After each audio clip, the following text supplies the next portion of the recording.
everywhere. Let me just get this now. Let me come over here. All right.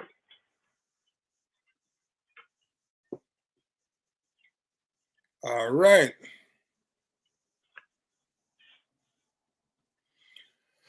Right.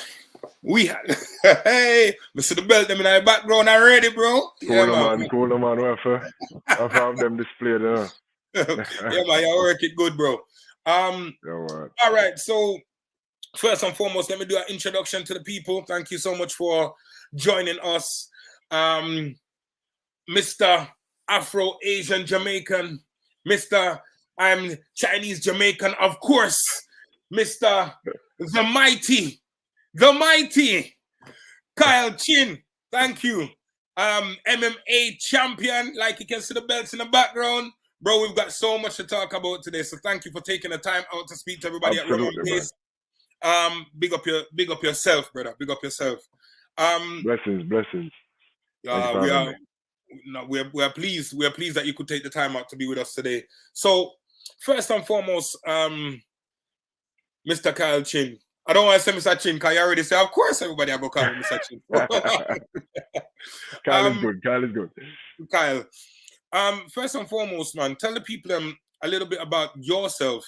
I mean, I know I did the introduction. I'm hoping I encapsulated everything. I didn't say philanthropist. You are a philanthropist as well. You are a stuntman. You are a filmmaker. You are an actor. You are all these things. But I don't want to do too much of the talking. I'll make you explain to the people who you are, sir. So tell me a bit about yourself. How did you start? What you've been doing? Well, I appreciate it. I mean, the introduction really, I think, does it all justice. I'm a filmmaker primarily. I am a retired MMA fighter. Now I am part owner of the league that I fought for, which is Rough Fight League, RFL MMA. So I guess that puts me in the fight promoter space. So I put on the events and I try to keep these guys competing and try to build a sport of MMA in Jamaica and the Caribbean. I do some, volunteer work. There's a group 876 volunteer that I work with, and what our purpose is to connect good hearts to good causes. So basically, what we try to do is link people with causes, depending on what you're interested in. If it's animals, if it's environment, if it's children, disabled, whatever it is. And of course, as I said, I'm a filmmaker. I also teach. Man, it really sounds like me I do too much. I also teach filmmaking up at the university, of the West Indies Community Film Project, which started as an outreach program and still is operating as a community outreach program that started in Augustown and has ventured out to across the island. So we were teaching in Mobe and Kingston at the same time, but we'd also recruit students from all over the island. So that's been going on for maybe about 8-9 years now. Former national representative in squash. UWI graduate. Film school graduate. Yeah. So you also studied film in LA. Yeah. Right? So that was after you graduated from UWI. You went and studied all. Okay. How did you find that in LA? How was the transition over there? It was definitely a bit of a culture shock, but LA is cool. I mean, met some good people.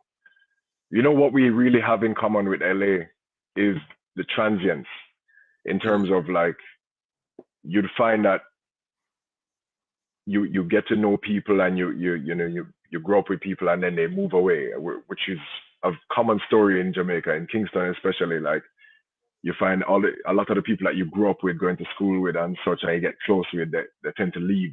Even in adulthood, you get friends and then they leave and have to go away. Same thing with family and so on. So I found that in common with the people that I would meet in LA. They had the same kind of story, same kind of experience. But outside of that, the weather was great. I appreciate that. It was cold for me. Like it Yeah. actually got pretty cold. I was very surprised. I didn't expect that. Mm. But I mean, it took me a while to get used to the idea of no rain. When I was there, there was Uh-huh. like no rain at all. I think it might have rained once when I was there, and I was there for a year and a half. So, well, I mean, outside of that, people are people, and you make relationships and you work through it. But it was cool to be around a setup to be in a film kind of hub. Like it don't get more film hub than that, and so everybody was kind of connected to film in some way or trying to be connected to film in some way. So that was interesting, and that was the energy about it was really cool. Good, good.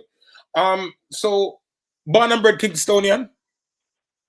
No, born in Montego Bay actually, Mobile. born in St. James, Cornwall Regional, and then I've been in town since I was like 4 years old. But both my parents are from Mobile, from St. James. Okay, so how did you and you lived in town for a while, obviously. How did you and why did you decide to get into the film industry? Is it well? I'm not going to answer the question. I'm going to ask. What made you go for film? I think I've always had a massive love affair with movies, and I've always been very impressed by the power that film has as the consummate art form. I mean, it encompasses all other art forms, from still photography to painting to choreography, movement, dance, speech, acting. Obviously, every single art form that exists is inside film and can be used to make a film more effective and more powerful. So I was very impressed by that, and I wanted to tell stories, and I wanted to kind of affect people and affect people's minds. And I figured like because art is an agent of social change, and I figured that is a very, very powerful agent of social change. Now you're a person that you seem like from the research that I've done, you mentioned social change, and it seems as though that is very important to you. You are trying to make at least the immediate circle around you a better place. We all try That's in right. each of our steps to make the world a better place, but we can only Right. start at home, right? Right. So when you started to get into film, what were the type of stories you mentioned trying to tell a story? What were the kind of stories you wanted to tell? Well, I think it's always been about morality and humanity. Um, and of course, your understanding of morality evolves as you grow and you experience more life and you learn more about understanding more about people and psychology. And I think psychology is a big part of my whole focus, like understanding what makes people do things, what makes people think. My first degree is in literature. And in studying literature, you really get to understand people. Like you learn about, why people feel the way they feel about things and act upon the things that they feel about. So the stories that I wanted to tell were really, I wanted people to, and I think it varies. It varies, like I said, as your morality grows. But I think people need to always remember that human connection is the one thing that we all have in common and we all need. And understanding how we can all live in this planet together and how we can live in a society together and grow, even with all of the things that are fighting against that union. There has to be a way. And when we break down the fact that we're all very, very similar, then I think we can move closer towards that kind of congruent living. You mentioned Augustone, and doing, starting with your outreach work, I suppose, in Augustone. And for those that don't know, Augustone is not a playground. No, So you, how were well? Let me try and phrase it a different way. You went away, you went to school, and you came back with a bunch of ideas. And you said to yourself, Right. well, boy, I want to start implementing these ideas and making certain changes. What were some of the first expectations? What expectation were there of yourself, first of all? So what did you expect from yourself? And then secondly, were the expectations of you different? No, you go on a foreign and you come back and, you know? You know, it's that's a great question, man. Right before I left, I was working with, Storm Salter, Niall Salter, Joel Burke, young filmmakers who were doing big, big, big things. And, I had worked with them. I had left a bank job to go work on a feature film that Storm was working on, or Storm was directing, called Better Must Come. And it was a big deal, you know what I mean? And worked on a couple feature films after that, and essentially just went freelance and was struggling. I tell you, I was struggling because freelance not easy. You know what I mean? Mm-hmm. You have to break into it, get known, work with people, build good relationships, and then you get the consistent work. But so went away to film school, and I guess in my mind I wanted to get to the level where I could work with these guys and we could just continue telling stories, continue making films. So when I came back, I was excited because the first thing we did when we came back was ring the alarm, and that was it was actually the same group of people, and what we did was they had 7 filmmakers write stories that could be shot in 1 day, maximum 2 days. And what we do is we reach out to other people in the industry and ask for their help, ask for them to either work for free or for very little on these projects, and we'd work on each other's projects, and we'd get this film done. So this vignette of film, so 7 different stories from 7 directors, all Jamaican, right? And the stories are all Jamaican, different, varied, themes and plots.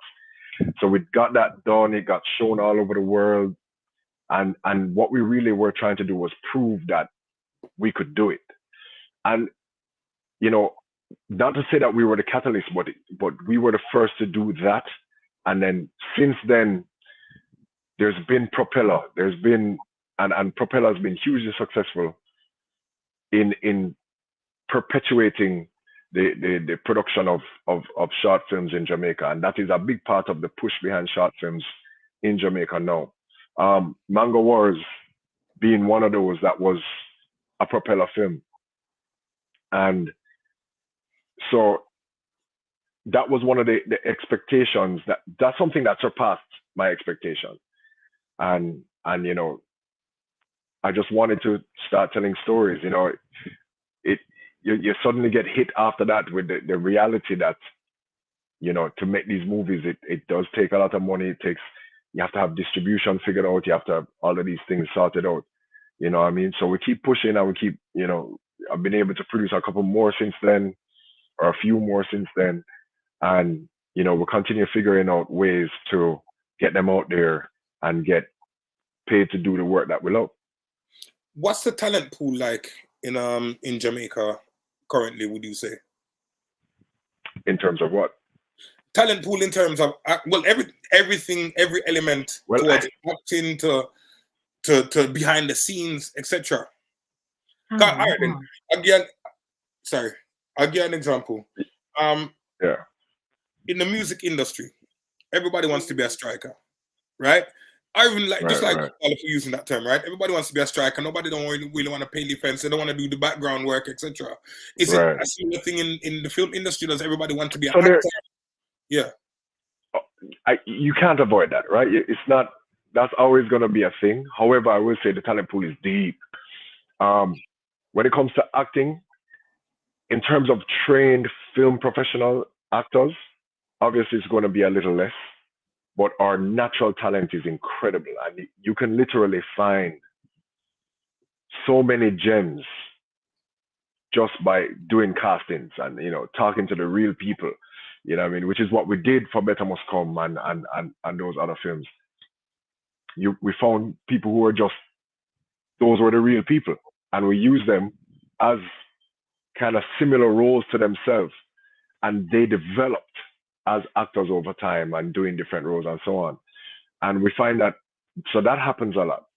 We also have, because we have a rich theater culture, you know what I mean? We have a rich theater culture, so you have a lot of actors who are theater actors, which isn't the same as a film actor.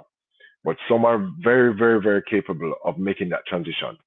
For some, it's a little bit harder. You will find that a lot of people want to be cinematographers. You find that a lot, almost like everybody want to be a cinematographer. You'll find that a lot of people want to be directors. And what will happen is that over time, you know, it gets sifted out.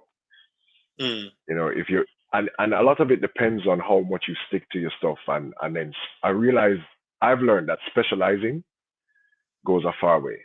You know what I mean? Specializing in one thing goes a far way. Because Jamaican people, I find, if you when them think of your name, them want to know you as one thing. Them want to think of you and say, boom, this is what I'm associating you with. You know what I mean? And maybe that's just people in general. So it's always difficult if you're going to be doing a lot of things like myself. Yeah, I mean, you are a busy guy. Well, we'll get to that. Yeah.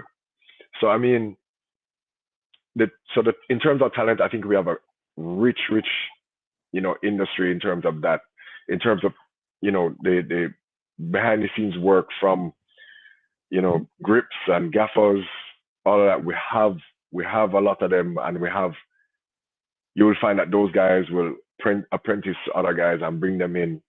And I think the only reason more people aren't going towards that is out of just not knowing that it's a thing, not understanding what it takes to do that. So you'll find that the current gaffers and grips and key grips will be the ones to bring in the new talent. Okay. You know what I mean? So which is important. It's important that you bring in the next generation, and everybody's sharing the wealth of knowledge. Right. Yeah. One of the reasons why I reached out to you was there was a post, and the post spoke about the worst Jamaican accents in film, right? And it led me to, you know, there was a list of films. Brad Pitt was in it, you know, various other people was in it. And it kind of led me to just asking myself the question and saying, you know, living in the UK, I try my best to keep up with the movies, etc., everything that's going on and so on. But I'm gonna miss some, you know, I'm gonna miss. My cousins then will let me know what I missed real quick, but you know, but it really led me to asking the question, what's happening? That's why I asked the question, what's happening with the Jamaica film industry? Obviously, I know about you. I know about some of the projects that you've worked on. I know Dale Elliott, you know, he did Sprinter and so on, and I'm seeing trickles of the talent. But my question is, and we're not bringing up no individual film or anything like that. But my question is, do you feel as though the talent is, you know, the local talent is getting a chance to get to the mainstream before you have mainstream actors that just try out a Jamaican accent overnight? And well, you know. Yeah, I'm glad you asked that, because it really has brought a lot of contention, and I will say absolutely. What a lot of people don't understand, right, is casting is something that is very delicate. There are a number of factors that affects casting, right? And the accent is just one. You know what I mean? So,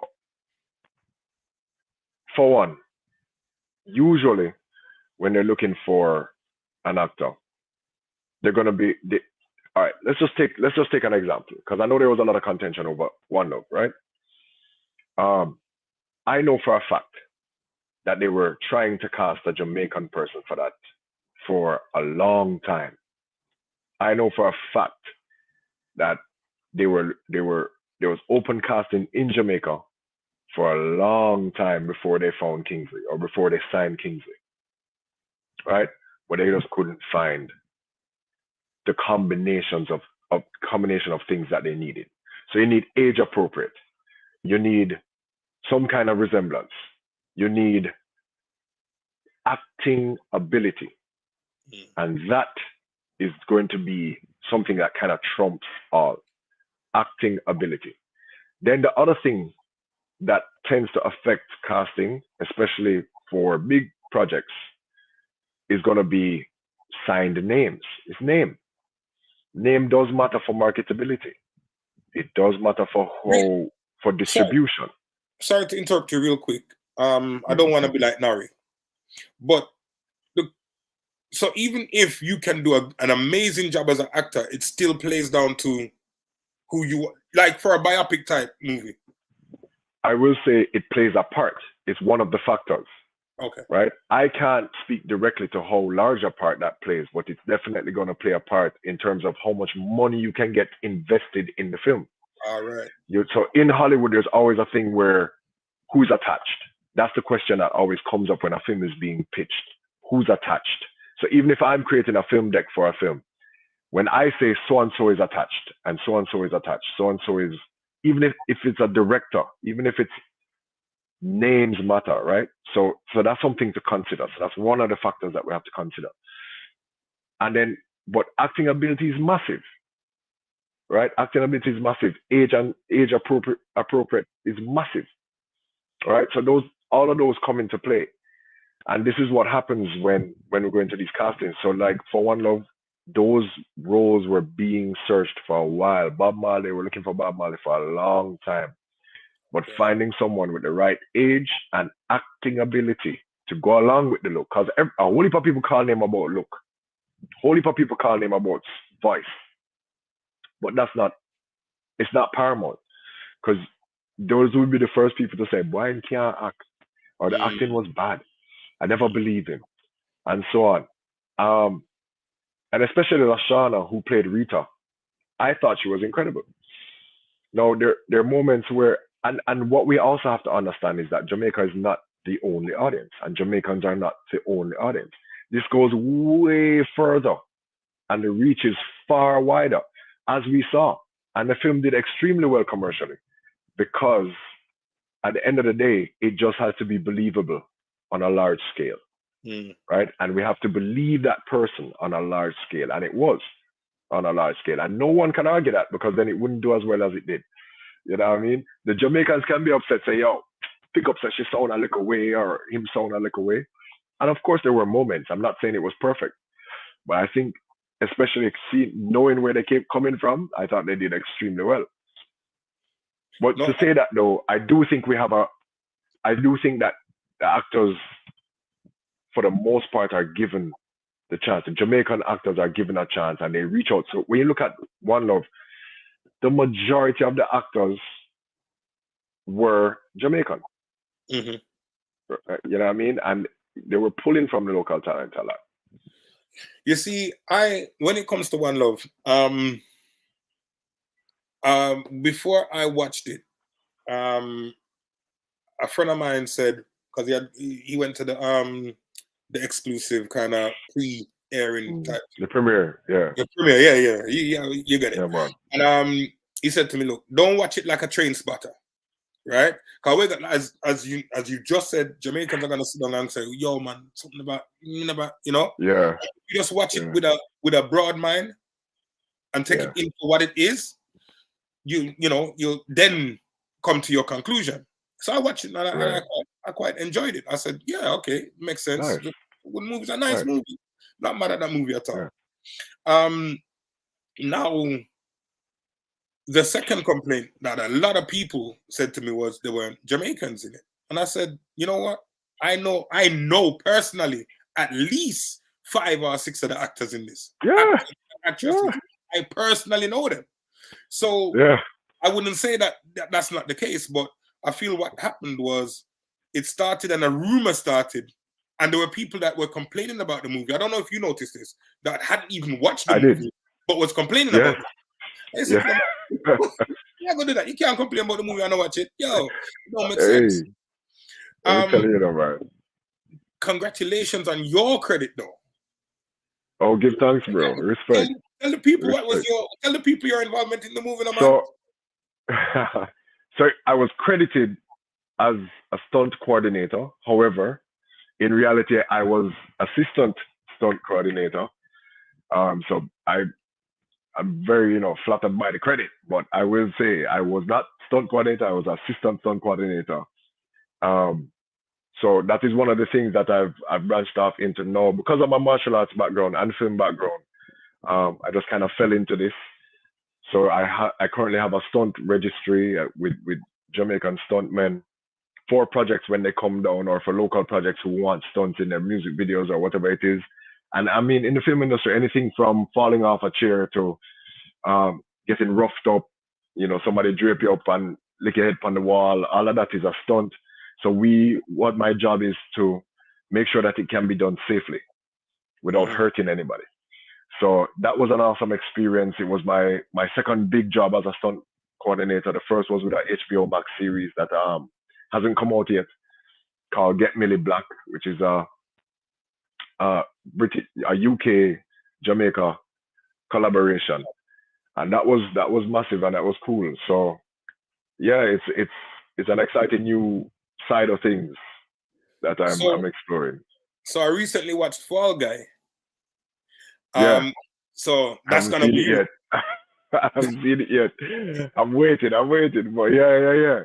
But I'm very interested to watch it. No, it's a really good movie. And definitely when I was seeing that you was getting into stunts, I'm saying, well, we're gonna have one day. We're gonna be waving the flag in the stunt world. Nice. Yeah, man. So you mentioned that obviously with your martial arts background, this is what helped you with the stunts, and this is what helps you with the coordination. The basically, choreography. Choreography. Yeah. Choreography. It's one of them words where you struggle, right? Now, when did you start doing martial arts? Funny enough, 2011. 2011 is when I started. So, I mean, I definitely started late. Yeah, I mean, I think I started competing at 30. Okay. Which is very unusual because, most people retiring at 30, you know what I mean? So, I always had a love affair with martial arts. I did do karate when I was very young, but didn't do it for very long. But always had brethren who did karate, and what we would do a lot is sparring. Like I just love the idea of fighting, so we always sparring and kick up each other and them thing there. And I mean, I thought play fight neither way I go, you know what I mean? But always had, because I think I've been naturally talented or naturally gifted with movement. I catch on to movement quite easily. So I would just watch. I know we have a lot of Jamaicans watch a kung fu movie them, and before you know it, the man them a boom flick and do all kind of thing. You know what I mean? So that was kind of my vibe too. And then eventually, I was watching a comedy, and there's this one guy who's obsessed with martial arts, and then Bridget said to him, if you love martial arts so much, why don't you go and take a damn class? And I was like,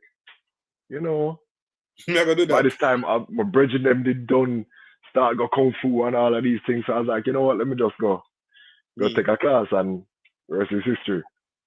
So, what was your first fight? I mean, I talk no class like spar with gloves. I talk fight. You mean like glove up and get in the ring? Yeah. So my first fight was actually, I had gotten sick. So I don't know if I should go to a long story. Yeah, man, tell us. If you have time, I have time. Yeah. In 2012, I'd come down with a rare disease called adult onset Stills disease. So it was super rare. Spent like a month in and out of hospital. Lost all the muscle mass in my legs. Could barely walk. Had to use a cane. And just luckily there was this one Nigerian doctor who had dealt with it before and recognized the symptoms, did the correct blood work to diagnose.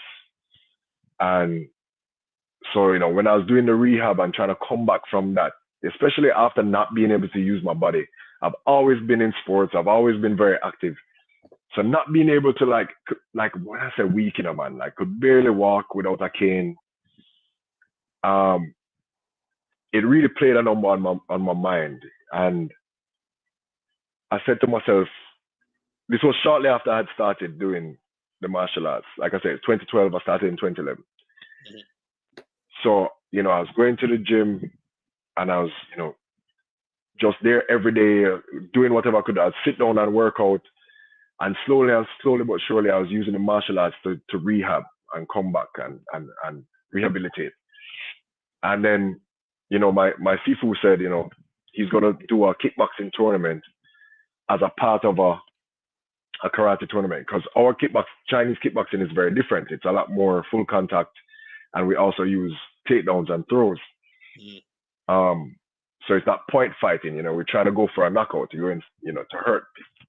So, you know, he said to me, you know, you should do it. I said, well, which surprised me, because I was like, yo, well, if you feel like I can compete, I'll definitely compete. So it gave my mind something to focus on.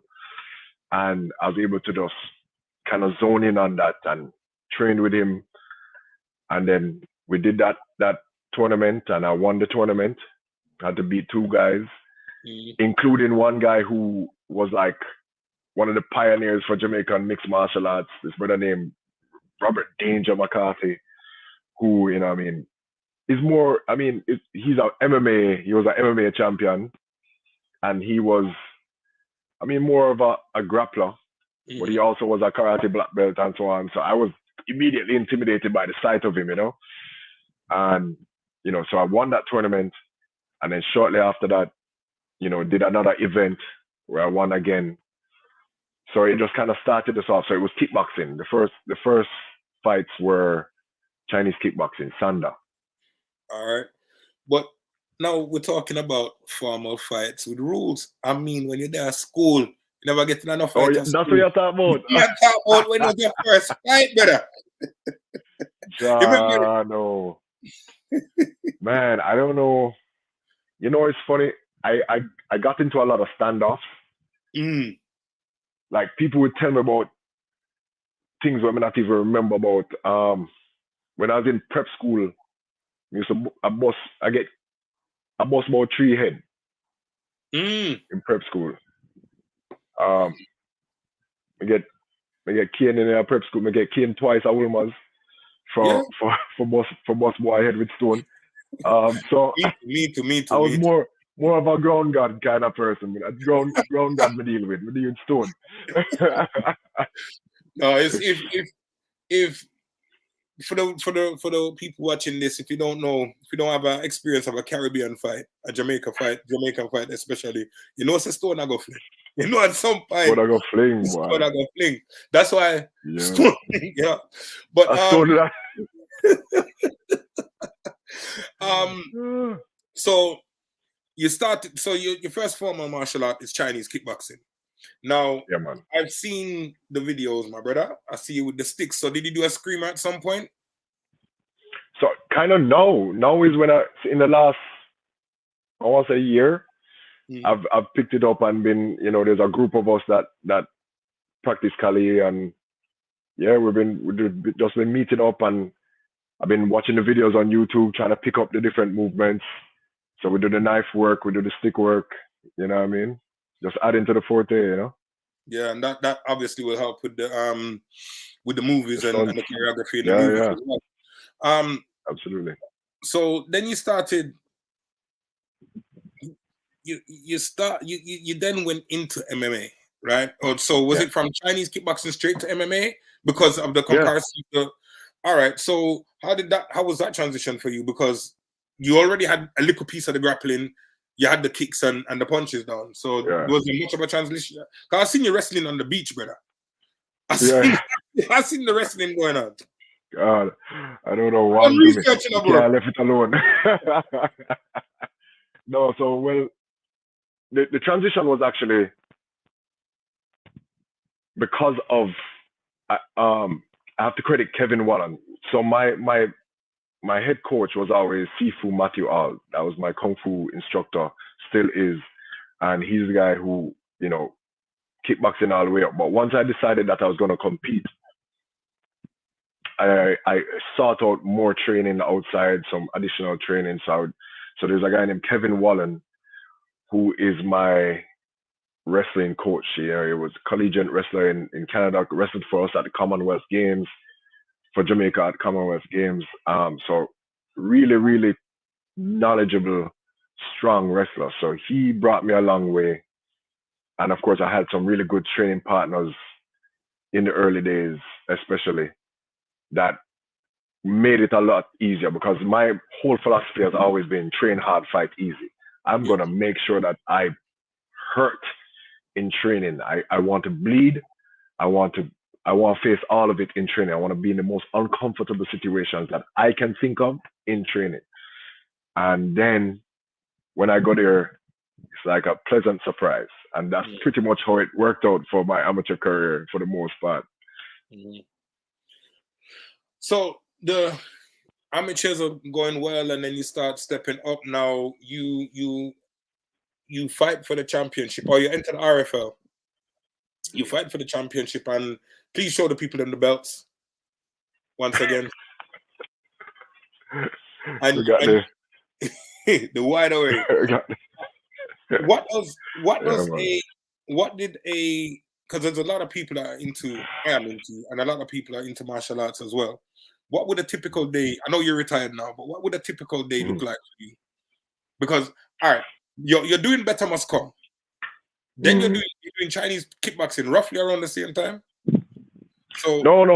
1 year between. The fighting came a couple years later. I think Better Must Come was 2007.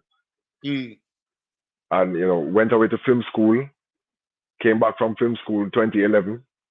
And then so that's when it started. And then I got sick in 2012. And then so getting back to work and doing it, it's crazy, man. Like, I think it had to be providence, because it's very, very difficult to be on set often and train, like, because it's 12-hour days, 12 to 14-hour days for the most part. And then, especially if you're talking about from the moment you leave Yaad to the moment you come back home, you know what I mean? So, and it's physical work, so you tend to be really tired. And the eating, you have to stay at weight, right? So I was competing at 185. I would generally walk around at 215, 205, 210. The more into my career I went, I would stay right around 205. And so you have to, especially coming up to a fight, you have to watch your diet. You have to watch what you eat, which would become increasingly difficult when you're on set a lot. But it's funny, man. Like, I think it's providence. Like, it was just meant to happen a certain way, because whenever I was having training camp, because training camp is basically 8 weeks. It's 2 months. That's like a proper training camp, 2 months. And for those 2 months, like, for some odd reason, the work calls would slow down, because I was always freelance, and the work calls would slow down a bit. And I was able to put a little more focus into the training. And it was just weird how it would kind of work out that way. So I guess it was just a curse and a blessing, like a blessing in disguise.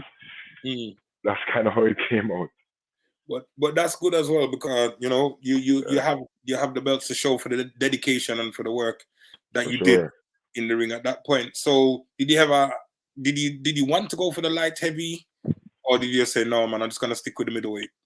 No, the truth is I thought more about going for the welterweight, which is a weight class under at 170. Because in reality and in fact, I remember Randy Brown, UFC fighter Randy Brown. The first time I met Randy Brown, Randy looked at me and my training partner, and both of us were walking around at 210. I looked at both of us and said, you should be fighting at 155 and you should be fighting at 155. I said, what? And he was looking at, obviously, like, how much muscle compared to fat we had. Like, he just look at the body type, and then, because we look at Randy, Randy is 6'2" or 6'3", ripped, right? And he fights at 170. So he understands kind of at the highest level how much weight these guys cut. But especially at our level, it's just like, I mean, them guys have the nutritionists, them know to work it out, especially when you grow up with, like, wrestling and boxing, like you grew up in that world, more so wrestling. Yeah. Those guys learn about cutting. But yeah, so I would have, and the lowest I ever fought at was a catch weight at 175. Okay. And how was that? And I felt great. Oh. It was great. I mean, it was obviously like more difficult than usual, but I felt good. That was one of my favorite fights. I fought in Bahamas, and it was one of my favorite fights, like in terms of performance. So, but never going up. I'm definitely a small guy for 185. My last opponent, if you look at the square off between me and this guy, he's massive. I remember actually going to that because I knew he was cutting weight from some massive like 235 or something. Like he was, but then again, he was overweight when he started the training camp. So I remember seeing that whole process because we're following each other on Instagram the whole time, and so I saw him get down, and I mean, beast of a man, when he got down, this guy named Showtime Weatherburn. By the time he got down to the weight, I remember going to that weigh-ins and seeing this guy. And of course, I'm poker faced. I'm not showing nothing. But when I left that weigh-ins, I went straight to my gym to go talk to my instructors, and I was like, yo, this dude is big. Looks sticky. He's massive. Yeah.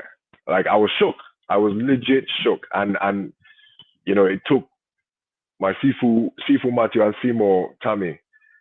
I forget them mad ratings, man, because they really like were able to talk to me and talk me through it, and then my training partners as well, you know what I mean? So and that's why the team is always so important. Like fighting might look like an individual sport, but trust me, your team plays a massive, massive role, in mentally stable, emotionally stabilizing you and so on. So I remember going through that and then having to kind of like quell all of that and just have faith in how much work I was putting in.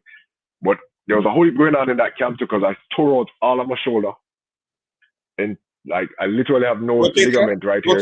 Or just no, it's the ligament that holds up right here. Ooh. Completely torn out. One of my wrestling I call him one of my wrestling coaches in Mobay, Cassidy Cassels, who I would normally go down to Mobay and try to get some work with him because he's a different kind of wrestler, and they call him Bulldog. And him was showing me doing a double overhook suplex, right? That's where you suplex a man over, and I knew exactly what he was going to do, and I'm fighting against it, and my shoulder went straight into the floor and just went pop. So it tore in 3 places, and this was like 2 weeks into training. So for like 4 weeks, I couldn't move my arm. Like I couldn't do anything with this arm, so I would strap it up and train. I had to put Post-its all over my entire office. I had to put it on my bathroom mirror. Just constant reaffirmation, just motivating myself, and Bible quotes, all kind of things, just kind of like building that mental toughness towards what's gonna happen. So there was a lot going on for that fight, but got through it and prevailed. Good. Would you say that was your toughest time as far as fights were concerned? Having to deal with. Oh, absolutely. Right, because I trained Muay Thai for many years, and I find that set me up for life with a lot of things, as far as just focus is concerned, as far as just mentally. Yeah. And even in business, I got a business partner. We always joke because she's not really into sports or whatever, but I'm always like, mind on the prize, focus on da da da da da. And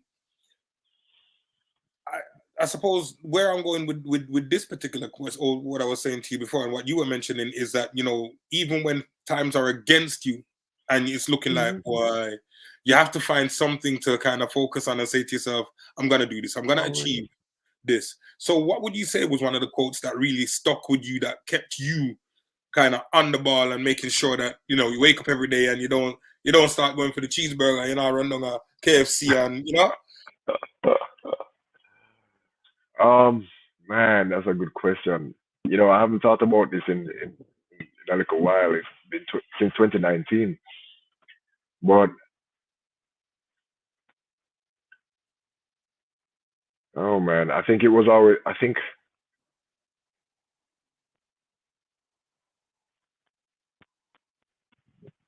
don't know. I don't know. I think a lot of the faith-based quotes. Mm. See if I remember it right. Faith gives substance. Faith gives substance to the unknown or something like that. I don't remember the exact quote, but Mm. obviously it's something that I knew I wanted a lot. You Yeah. know what I mean? That was definitely a massive goal to keep my belt. You know what I mean? I was defending my belt. This was a massive step up in competition. This guy had 30 odd fights. No, 27 fights at the time. He had 27 fights, I think. And I had two professional fights at the time. Mm. So, you know what I mean? And I wanted to prove to myself that I could do it. And, you know, I just had faith that no matter what was going on, I would go in there and give it everything. And I wouldn't be, it wasn't about being afraid of losing. It was never that. It was really just about being afraid of not showing up. And I think that's the most poignant thing, whether you're a fighter, whether you're a business person in life, you know, musician, whatever, in life. And that's one of the things that I say to people is, as long as you've done everything possible, then the result, you know, it could go your way, it might not go your way, but at least, you know, you Yeah, could do no better. The worst thing in the that's world right. is you not showing up for you. You not That's right. you know, finishing something and you may lose or it may not work for you, and you say, boy, if I'd wake up, if I'd run those extra 6 miles that day, or if I'd put this much more into it, I know I could have done it. 'Cause there's Yeah, times when you face challenges and there's just that little piece extra that you don't have in you because you didn't do the work previous, that's and right. you can't achieve it. So question is, what is the MMA scene like now? Now you're co-owner, right? Managing Yeah, director.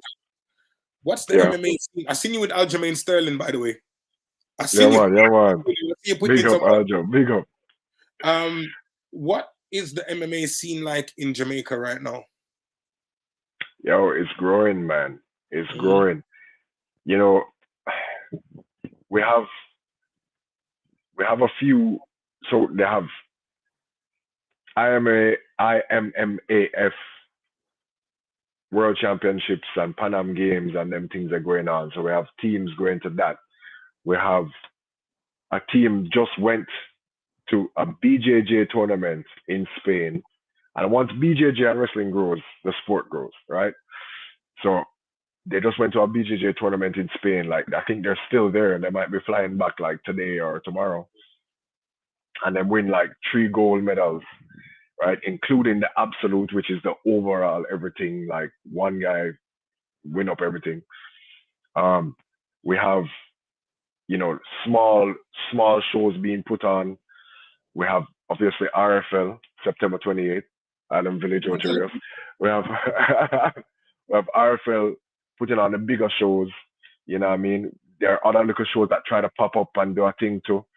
And we encourage all of them. I try to support all of the little shows as well, because at the end of the day, we want the fighters to get competition, get experience, so that we can put on better shows and so that they have opportunities to go and make money elsewhere. And so that we can even get more and more interest so that we can start to pay fighters better and do all of these things and pay more fighters. So it's growing, man. It's growing. Like, I see that people who were initially just like, oh, where can I learn boxing? Where can I do karate? Now you're getting calls like, yo, where can I sign up my son for MMA or my daughter for MMA? And they're like 7 years old and 8 years old, 9 years old, 10 years old, and they're like, hey, you know what I mean? That is something that we're trying to get to. That's the point we're trying to get to, where kiddies MMA is a big thing.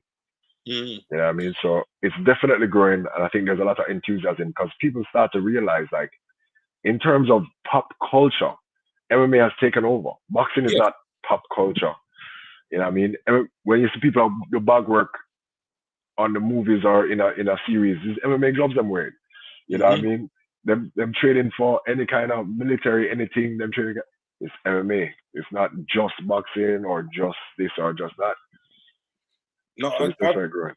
I feel like it's a good move, and obviously it helps when you see the Jamaica flag being waved in the Oh yeah, man. UFC, and Oh people yeah. picking up back home, and from Edwards to you've seen it, you've seen it, Yeah, Edwards, Randy Brown, Aljamain Sterling.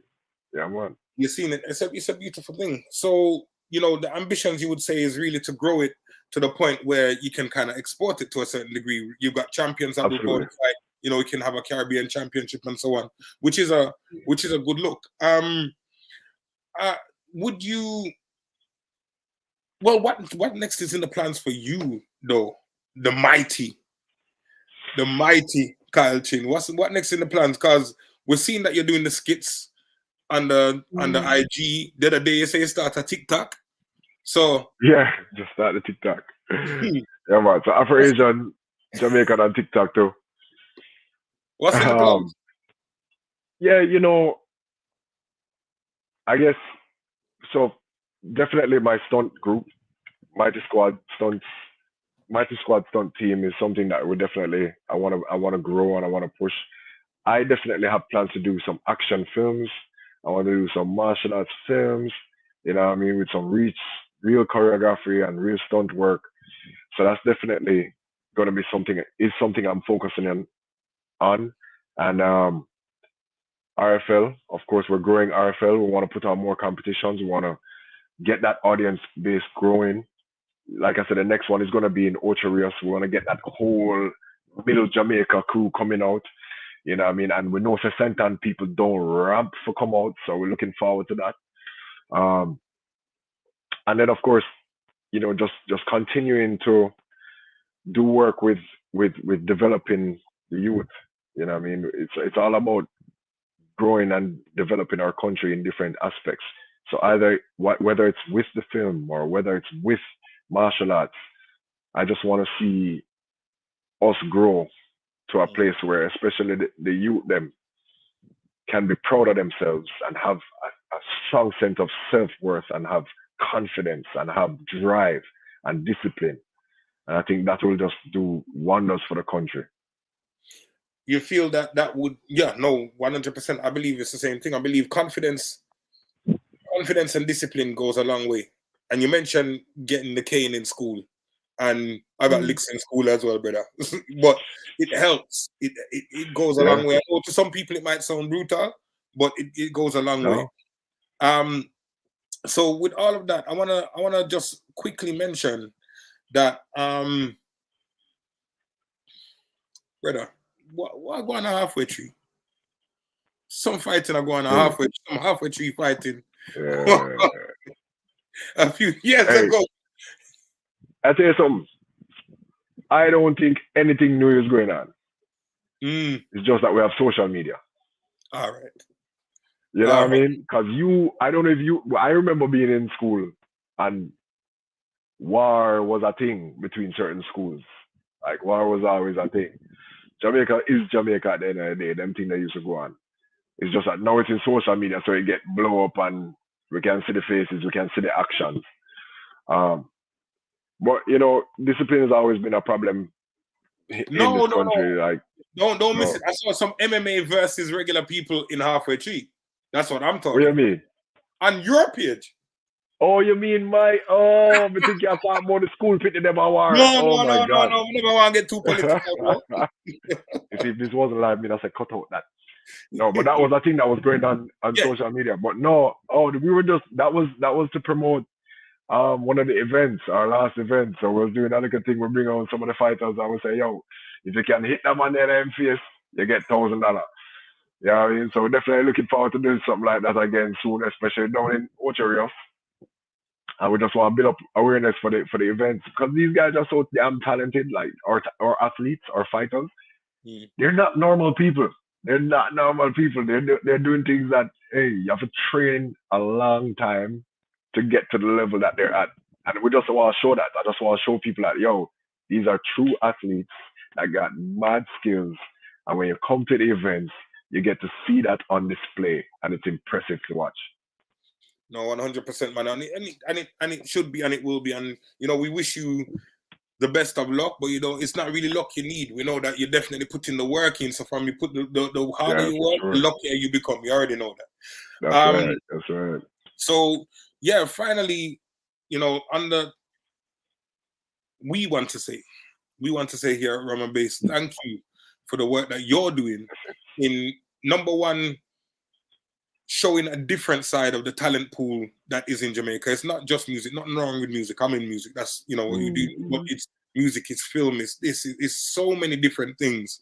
And Brand Jamaica is, I think, at its, you know, at a very high spot at the moment, because what the news loves to show you is the bad points, right? That crime, unfortunately, you know, the poverty, crime, etc. These things do exist.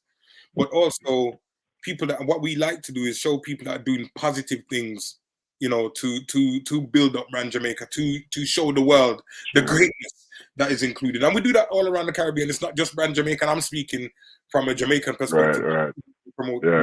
So I want to say, definitely 100% big up yourself, Kyle. You know, and blessings. I'm honored to be a part of this, bro. I appreciate you. Blessings, bro. But it comes to this point, my brother, and I feel like we've grown as friends. I want to ask you, you can teach me some bad man fool? Yeah, man, not a problem. What you mean?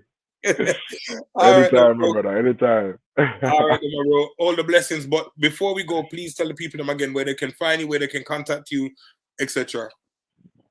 Yeah, man. From your search, Afro-Asian Jamaican. So I'm Afro-Asian Jamaican on Instagram and TikTok. Afro-Asian Productions on Instagram as well for my film stuff. Check out RFL MMA JA on Instagram and Kyle Chin otherwise. Fantastic. If anybody wants to get into, whether it be MMA, whether it be films or whatever the case may be, for any budding young people, what would your piece of advice be, your one piece of advice that you'd give them?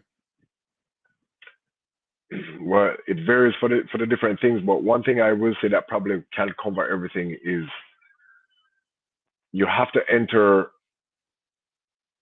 believe in the idea of internship, the idea of apprenticeship, which is putting yourself around people who are doing what you want to do and being humble enough to say, can I do this? Can I be around you and work with you for free so that I can just start to learn? Can I take on a small role so I can be in the space so that I can learn from what you're doing? And it's a thing that I did, and it's something that is very, very, very valuable. Also, if you're doing martial arts or you want to get involved in MMA especially, just start doing something. Start training in something. You know what I mean? Start working on your movement. Start working on your mental capacity. Start working on your reflexes and stuff like that. So just start training. Just sign up somewhere and start doing the work. And then meet other people in your network. Get around other like-minded people. You know what I mean? The people who go the farthest are the people who have like a group around them who are very much into the same stuff they're into.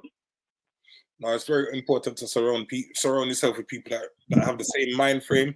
If they're not doing exactly what you're doing, they have the mind frame. They want to grow. They want to succeed. They want to push forward. Because too many times you can put yourself, I believe, around people that are negative, and you know they're not trying to. For every solution, they have a problem.